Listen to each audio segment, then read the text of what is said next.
साहब की राजनीति खत्म कर दी, डॉक्टर रमन सिंह की राजनीति खत्म कर दी। अब अगला किसका नंबर है? योगी आदित्यनाथ। अगर इनकी सरकार बनी तो पहले अगले 2 महीने में योगी जी को निपटाएंगे ये, और उसके बाद मोदी जी के सबसे खास अमित शाह को ये प्रधानमंत्री बनाएंगे। तो मैं लोगों को, देश के लोगों को आगाह करना चाहता हूं, मोदी जी अपने लिए वोट नहीं मांग रहे। मोदी जी अमित शाह को प्रधानमंत्री बनाने के लिए वोट मांग रहे हैं। केजरीवाल को क्यों गिरफ्तार किया? केजरीवाल को गिरफ्तार करके उन्होंने एक मैसेज दिया है सारे देश को कि अगर मैं केजरीवाल को गिरफ्तार कर सकता हूं तो किसी को भी गिरफ्तार कर सकता हूं।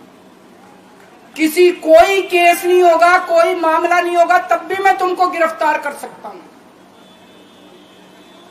एक बेहद खतरनाक मिशन चालू किया हुआ है प्रधानमंत्री जी ने, बहुत ही खतरनाक। देशवासियों को यह समझने की, अब जब मैं बोलने जा रहा हूं, समझने की जरूरत है। उस मिशन का नाम है वन नेशन वन लीडर। देश के सारे नेताओं को खत्म करना चाहते हैं मोदी जी, और इसको 2 स्तर के ऊपर इस मिशन को चला रहे हैं। जितने विपक्ष के नेता हैं उनको जेल भेजेंगे, और जितने बीजेपी के नेता हैं उनको सबको निपटा देंगे, उनकी राजनीति खत्म करते जाएंगे, उनको सबको निपटाते जाएंगे। विपक्ष के अंदर आज इन्होंने मनीष सिसोदिया को जेल भेज दिया, संजय सिंह को जेल भेज दिया, सत्येंद्र जैन को जेल भेज दिया, केजरीवाल को जेल भेज दिया, हेमंत सोरेन को जेल भेज दिया, ममता दीदी के कई मंत्रियों को जेल भेज दिया, स्टालिन के कई मंत्रियों को जेल भेज दिया, केरला के सीएम के पीछे पड़े हैं। अगर ये चुनाव जीत गए, मेरे से लिखवा लो एफिडेविट के ऊपर, थोड़े दिन के बाद ममता दीदी जेल में होंगी, तेजस्वी यादव जेल में होगा, स्टालिन साहब जेल के अंदर होंगे, पिनरई विजयन जेल के अंदर होंगे, उद्धव ठाकरे जेल के अंदर होंगे, जितने विपक्ष के नेता ये सारे जेल के अंदर होंगे। अगर ये चुनाव जीत गए, इन्होंने बीजेपी का एक नेता नहीं छोड़ा।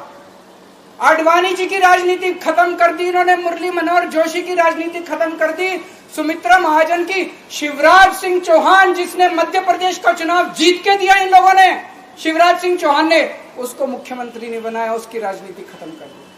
वसुंधरा राजे की राजनीति खत्म कर दी इन्होंने, खट्टर साहब की राजनीति खत्म कर दी, डॉक्टर रमन सिंह की राजनीति खत्म कर दी। अब अगला किसका नंबर है? योगी आदित्यनाथ। अगर ये चुनाव जीत गए, मेरे से लिखवा लो, 2 महीने के अंदर उत्तर प्रदेश का मुख्यमंत्री बदल देंगे।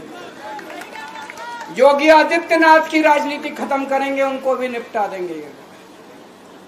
यही तानाशाही है दोस्तों। देश को बचाने के लिए मैं पूरे देश में जाऊंगा दोस्तों। अब एक बहुत महत्वपूर्ण बात करने जा रहा हूं, उसको ध्यान से सुनना। ये लोग इंडिया गठबंधन से पूछते हैं आपका प्रधानमंत्री कौन होगा।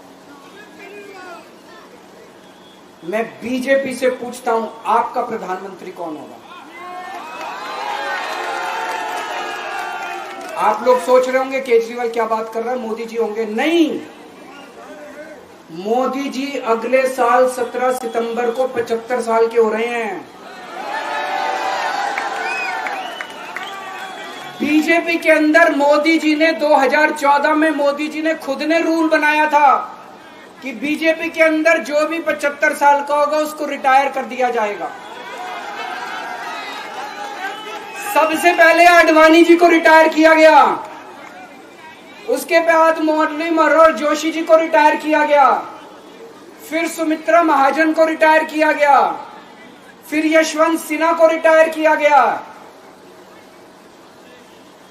अब मोदी जी अगले साल 17 सितंबर को रिटायर होने वाले हैं। तो मैं बीजेपी से पूछना चाहता हूं आपका प्रधानमंत्री का दावेदार कौन है। दोस्तों अगले साल 17 सितंबर तक अगर इनकी सरकार बनी, तो उस पर भी आऊंगा मैं, अगर इनकी सरकार बनी तो पहले अगले 2 महीने में योगी जी को निपटाएंगे ये, और उसके बाद मोदी जी के सबसे खास अमित शाह को ये प्रधानमंत्री बनाएंगे।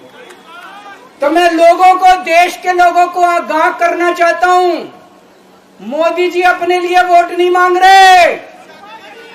मोदी जी अमित शाह को प्रधानमंत्री बनाने के लिए वोट मांग रहे हैं। मैं पूछना चाहता हूं मोदी जी से और अमित शाह जी से, ये मोदी की गारंटी पूरी कौन करेगा? क्या अमित शाह मोदी की गारंटी पूरी करेंगे?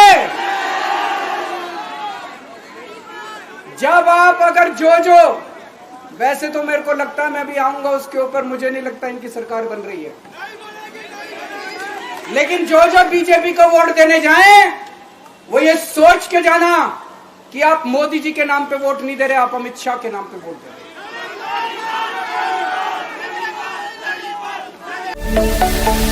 रहे।